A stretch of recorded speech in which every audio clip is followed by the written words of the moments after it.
Hello, Miss Cochran's fifth grade friends. I hope you had an amazing weekend and happy Monday. I want to start out by asking you guys, what did you do this weekend? I know it can be really difficult staying positive, being that we're not all together and we're stuck at home, but I want to hear something fun and positive that you did this weekend. It can be as small as you had your favorite candy, or maybe you got ice cream for dinner, or you went away for the weekend. So just let me know and I would love to hear it, okay? So we're going to get started, and as you can tell, I'm wearing my fuzziest coat and my bear hat, so we are going to be doing something really fun today. So let me take a second to share my screen.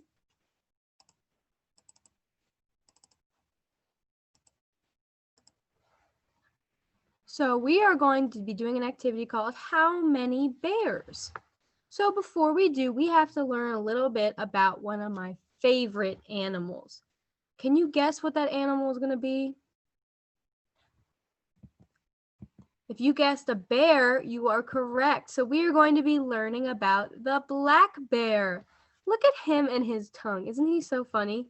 I picked that one just for you guys.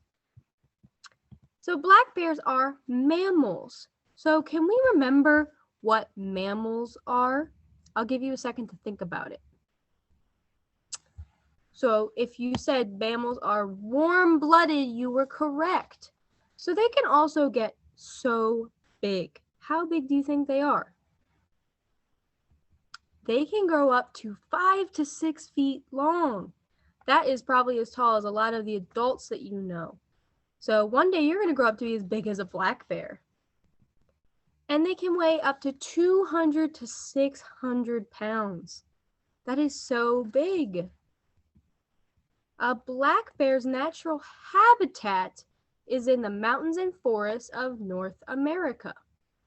So, reading this sentence, we'll read it again. A black bear's habitat is the mountains and forests of North America. So we're going to take a second and predict what habitat probably means. So I'm going to give you a second to predict. So a habitat is an organism's natural home or environment. So you may have said that, and if not, it's okay, because remember, predictions don't always have to be right. They just need to be based in some experience that we know. An educated guess, right? So just like us, bears need shelter and cover to survive. So we're going to make a prediction again. And what do you think shelter and cover mean? I'll give you a second. So shelter is something that covers and protects us. And cover anything that provides protection from predators and seasonal changes. So shelter could be your house, your apartment, your trailer, wherever your family lives.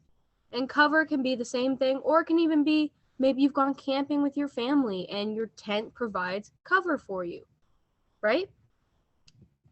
So black bears, they need nuts, berries, insects, meat, and plants to survive. So, just like us, they need a balanced diet. So if they just eat nuts, they're probably not going to be very healthy.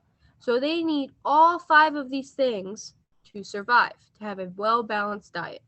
So in one day, we eat about 3 to 4 pounds of food. That's an average for an adult human. So your parents and teachers probably eat 3 to 4 pounds of food in a day. So in 10 days, that would be about 30 to 40 pounds of food.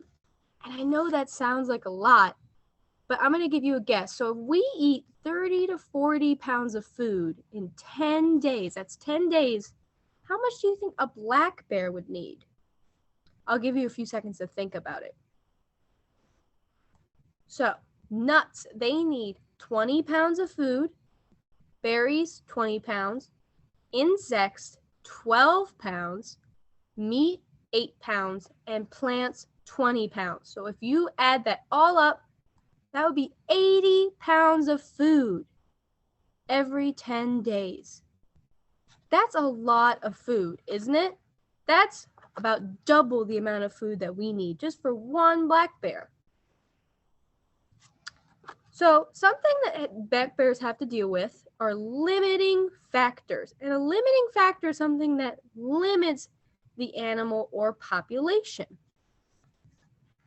So bears need all of these things to survive. So let's look through the list again of things a bear needs to survive. Habitat, shelter, food, water, space. So these are the things that a bear needs to survive. So shelter, they need it for feeding, hiding, bedding, traveling, raising their cubs, and denning. So some things that limit the population would be disease, predators, climate, human development. So human development is things that we do. So we may build a new neighborhood, and that could push the bears out of where their home was. When we cut down the trees, that pushes the bears out of their environment. Pollution and hunting. So these are some things that limit the population of bears. So what do they do when limiting factors happen? So bears may leave their area. So if they're pushed out of their area, or they find there's not enough food, it's not safe for them anymore, they may leave their area. And this can be very scary for them because they only know their one area. So they have to leave it and wander around until they find something safe for them to stay in. And then they may even kick their cubs out of their den. So they kick their babies out because they don't have enough food to feed them. So they kick them out so that they can find their own food and live on their own. And it can be pretty sad. So can this be a good thing? Yes, it can be a good thing. So populations will continue to rise until bears are limited by one of these factors, one or more. So what does that mean? Populations will continue to rise. Do you know what that means? I'll give you a second to maybe guess what that means, or how can that be a good thing? So it can be a good or bad thing. So we hope they do not become endangered, but if they overpopulated, they have to fight each other for resources. So if their population is evened out, they won't have to fight each other, and will all be able to find enough food to survive and feed their cubs. So they won't have to leave their home or kick their cubs out of their den. But if the population continues to rise with nothing to stop it, they'll have to fight each other for resources, and there won't be enough dens or shelter for everybody. So we're going to watch a video called Limiting Factors in an Ecosystem to go over what limiting factors are one more time. So I'm going to make this big, and let's watch. Math and science. In this video, I'd like to talk about limiting factors. Any abiotic factor or biotic factor that restricts the number or reproduction of organisms in an ecosystem is called a limiting factor. Take this ecosystem found in the fishbowl. The limiting factors could be the size of the bowl, oops, sorry, the amount of water, or the temperature. And any of these can limit the number of fish that can survive in the fishbowl. Limiting factors can be dependent limiting factors and independent limiting factors. Dependent limiting factors depend on the number of organisms.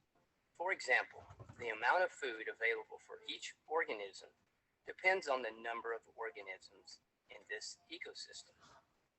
And independent limiting factors does not depend on the number of organisms. For example, the amount of rainfall does not depend on the number of organisms. You also have density-dependent limiting factors, and it is a limiting factor that depends on population size. For example, these could include competition, predation, parasitism, and disease. Let's look at a list of abiotic limiting factors. This could include sunlight, climate, temperature, water, space, soil chemistry, fire, and remember we talked about that, the space thing. So if bears may not have enough space or enough den space, they may have to leave and find something new. Remember we talked about that. natural disasters. And a list of biotic limiting factors include the number of plants, number of animals, amount of competition. So remember we talked about this too. So plants, that can directly affect how many berries and nuts they get. Animals, how many other animals are in the area or what animals are in the area. So if there's no more animals in the area they're living in, they're not going to get the meat that they need. In the competition, they're competing with other black bears or other types of bears for space and food. Number of decomposers, number of parasites, and disease-causing agents. So there we go, limiting factors. Okay, that was a great video. Thank you guys for watching. So we're going to move on. So I'm going to stop sharing. I have planned an activity, as you saw in the beginning, called How Many Bears? So we have some volunteers that are going to demonstrate limiting factors for us and help us out again. So let's watch. Okay, so here are our volunteers and they're going to introduce themselves. So go ahead. I'm Lily. I'm Maddie. All right, so thank you for our volunteers. So as you can see, they are bears and they're going to be our bears today. So you guys have to fight limiting factors to find food, enough food for you to feed your cubs, okay? But the trick is, Maddie, you fell from a really great height and you broke your leg. So you're going to be hunting for food on one leg. Great. Lily, you got into a fight with a porcupine, so you will put this mask over one eye because you were blind in one eye. How did that even... Or both eyes, it doesn't matter. Okay? So you picked your dens to go, you picked your dens where you put your Tupperware containers, right? So each time you find a piece of food, you will have to bring them back to your den, okay? So you can't pick up multiple, you have to pick them up and bring them back to your den, okay? Are you ready? Yep. Go.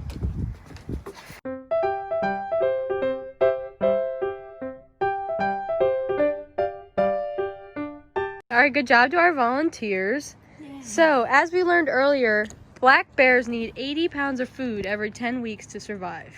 So, I will tell you now that you need at least 4 cards of each color to survive these 10 days, okay? So, Bear 1, Maddie, you can go first. Can you tell me how many light blue pieces you have? 0. 0.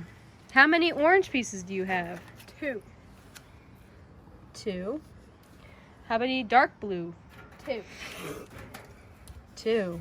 How many yellow? 1.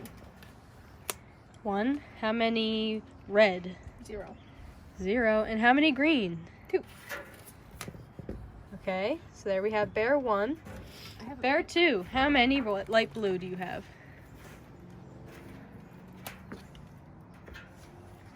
Are these... Yeah, that counts, yeah. This?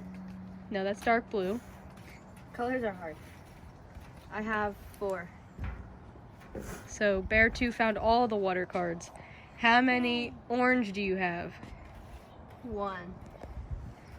How many dark blue do you have? 2. How many yellow do you have? 2. How many red do you have? 4. And how many plants do you have? Green. Green. Okay, so as we can see, Bear 2 did much better because she could move a lot better, but she still did not have a balanced diet. She needs at least 2 of every one. So Bear 1 definitely will not survive. Bear 2 will do a little bit better, but Bear 2 is not going to survive either. So thank you again. Thank you again for volunteering to help us. You say bye to my class? Bye, class. Wasn't that so much fun? I hope you got a good look so that you could practice at home if you want to try that out with your family and friends. So, I would love to know what's one thing that you learned from the video. I'll give you a second to let me know. Okay, so now we have everybody's answers. So, we learned from the video that bears can get nutrients and they may get some, but they need a whole balanced diet to survive. They need a certain amount of food in each of those categories to survive. And we learned that other bears may have less limiting factors affecting them that can help them get more food than others. And we also learned that not all bears are healthy. So there's some things you could add to the video. You could have a healthy bear if you have more people, or you can even have a mother bear that has cubs that needs to get twice as much food, or maybe triple the amount of food than other bears. So we learned that there are many limiting factors affecting bears, but the ones you saw in the video were only some of them. So I encourage you to go back in the video and see maybe are there some limiting factors we learned about that you could add into your activities. And I would love to see what everybody comes up with. And I am so happy that you came to listen today, and I'm so excited to see you next week, and I hope you have a great week. Bye, everybody.